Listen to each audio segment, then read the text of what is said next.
What's going on, everybody? It's Childish. We're back at it again. We got ourselves the next FAQ slash subscriber shout out vid. We got to give it up. Thank you guys so much for tuning in.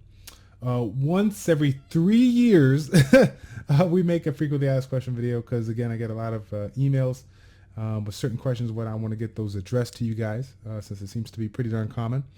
The number one question I've been getting lately is the music selection. So as you guys know, I've been streaming a little bit, and so we have ourselves some not just streaming but the YouTubing thing, and a lot of people have heard not just from my channel but from a lot of different channels out there.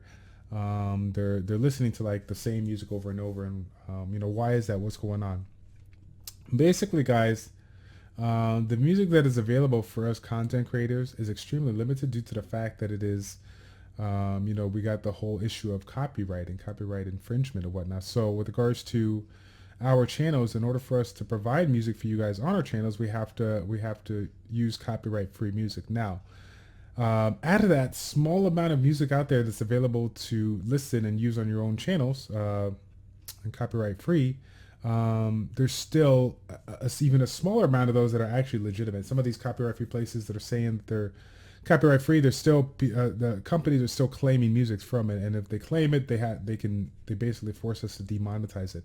And the majority of the established YouTubers and streamers out there that are kind of doing this as a side hobby, making doing the YouTube stuff, they're monetizing their videos, so they can't take advantage of using these musics that are getting copyright claims. So it's unfortunate, but hopefully down the road we can meet a couple new artists out there, some unique artists out there that want to showcase their stuff. And if anybody is listening like that, feel free to shoot me an email. Email is in the information down below. We've had a couple of different companies that have had in the past where they sponsored me and I put their music on there.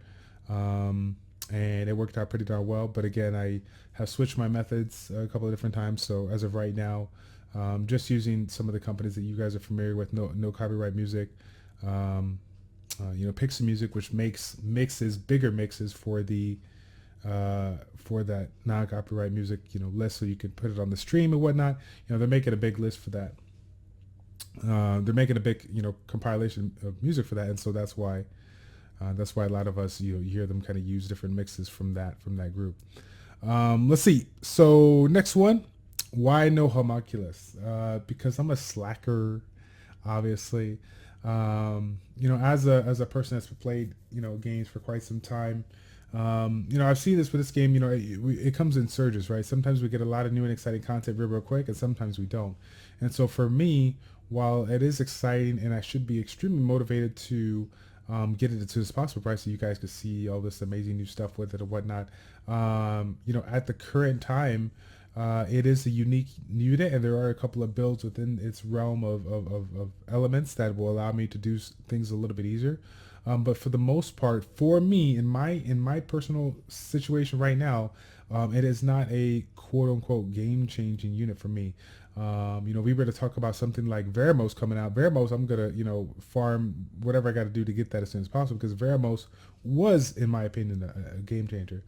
For some of you guys, this could be different. You don't have the opportunity to. You don't have the nicer units. You haven't been too fortunate with summons. And a unit like this can definitely provide you with that AoE DPS you're looking for, AoE CC, AoE CC that you're looking for, whatever, single target nuker.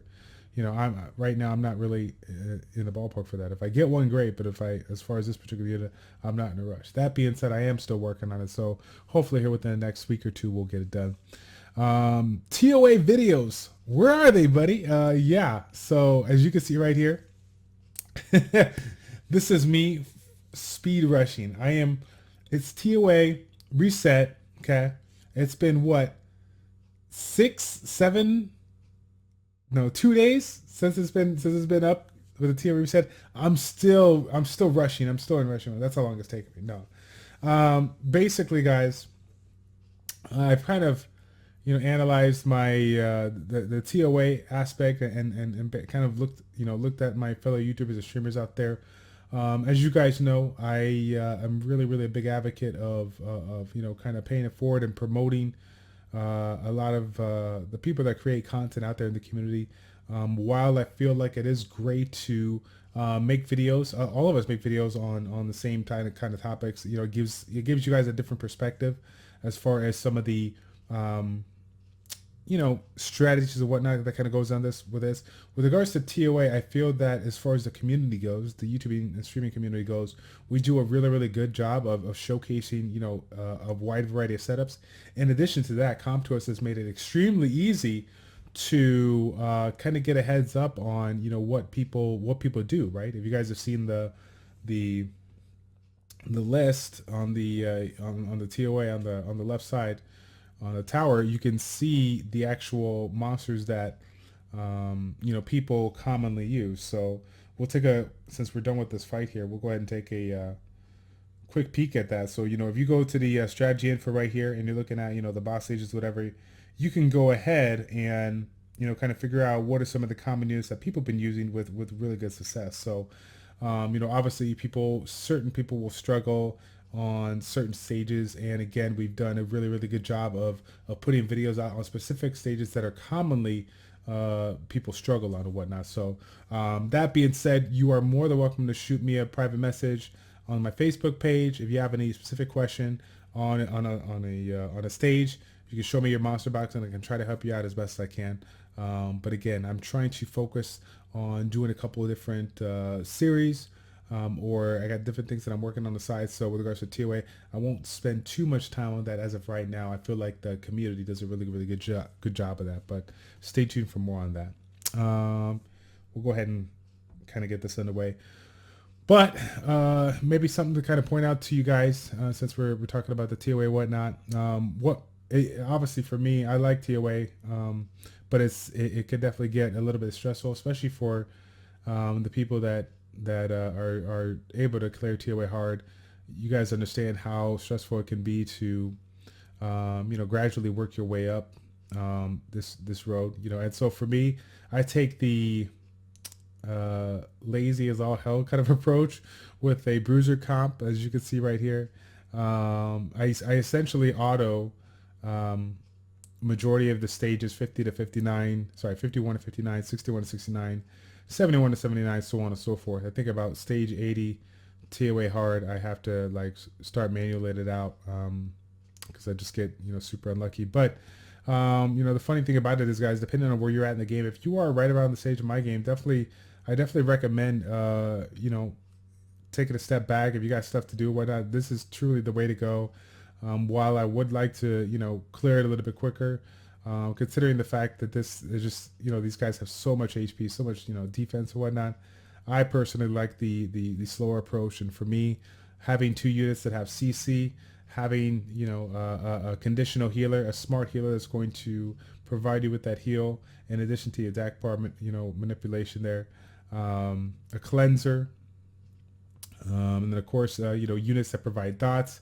It all kind of goes hand in hand. There's a couple of units that can make an argument for taking out Ariel, to have Beta in there, so I can have a double revive with immunity and critical reduction. That'd be the better choice. But for me right now, I like to have a water element in there because on stages that need a water tank, when they got the predominantly wind-based units, my Ariel is packing about 18 to 1900 defense, something like that, in addition to having over 30k HP. So for me, it helps quite a bit. And again, I have the cleansing from Vermos to keep that defense break off of him if he gets focused on or whatever. So yeah, I mean, you guys know how it is when you're kind of building a team or whatnot. As far as building an auto team like this, as long as you have a couple of, especially if we're talking about TOA hard 50 50 plus as far as auto goes, having a couple stunners, two stunners,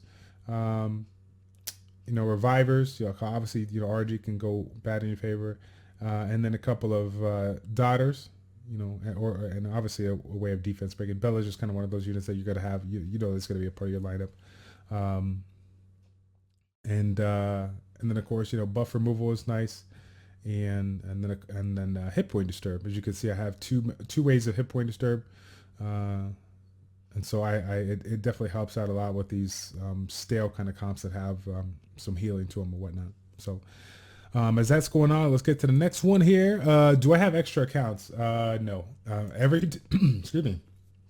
Every time I do a account giveaway, subscriber giveaway, gift card giveaway, I get messages, I get emails saying, "Hey, do you have any extra accounts that you don't need or whatever like that?" They do it right when I put away, put an account up there with like X amount of nat5s, whatever.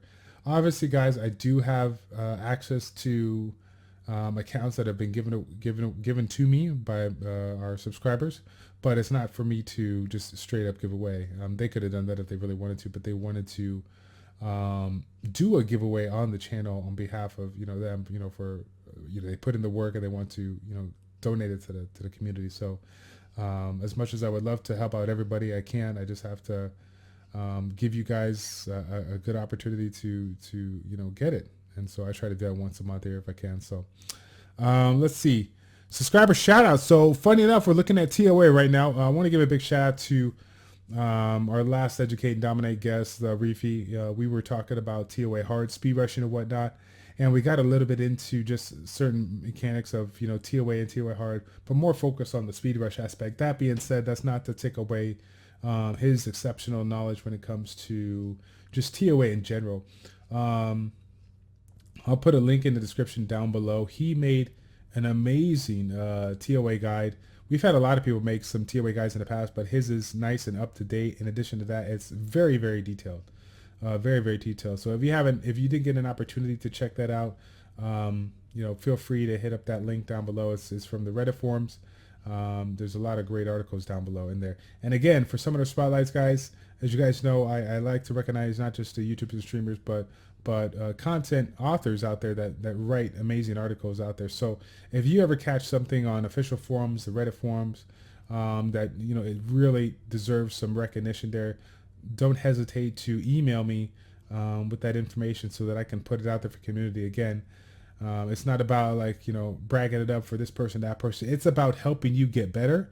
And so if we have a way of doing that, I want to use my channel to get that out. So yeah. And then last but not least, we got ourselves Mr. Jubagel. On behalf of the YouTube streaming and some of the sport community, I just want to personally wish you congratulations on 100K. For some of you guys that have been, following us, especially Jubagel, he started about 3 or 4 months, I believe, before me.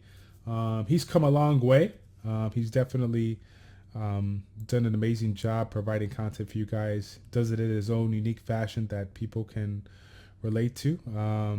He reminds me of a lot of people out there that do an amazing job putting out content, but not trying to this might sound ironic, trying to pretend to be somebody who's not. He's a laid back, funny guy and loves to just kind of have fun with his channel. I bet that's pretty much how the way how he talks, the way how he acts. I'm pretty sure that's how he would hang out if we were to sit here and talk to him right next to us, whatever. He'd be chill as all hell. And so I respect that. And so, congratulations again. For the YouTuber streaming world, for those that are not obviously him, this is bigger than you can imagine. For a game like this that right now is getting a lot of recognition publicly with regards to advertisements, billboards all over the place, having more and more YouTubers at that 100K mark. That's really when things start opening up for the community, for them more specifically, but starts to give options, because again, it's just the beginning of what is to become. So I'm very excited for that. We got a lot of YouTubers upcoming now in the 30K mark of subscribers that are really making a reach for it. YDCB is just around the corner with, I think he's like 75 subs, 77 subs, 77K subs. So it's pretty darn cool. I'm excited to see what kind of happens with them down the road. So that's pretty much it, guys, for this episode of the Frequently Asked Questions with a little bit of subscriber shout out on the side. If you guys have any questions, feel free to put it in the comment section down below, and I'll be sure to get back to you as soon as I can. Thank you guys so much for tuning in. It's a pleasure to make these videos for you as always. It's your boy Childish with ChildishPlays. Check it out. Take care, and we will see you next time, guys. We're out.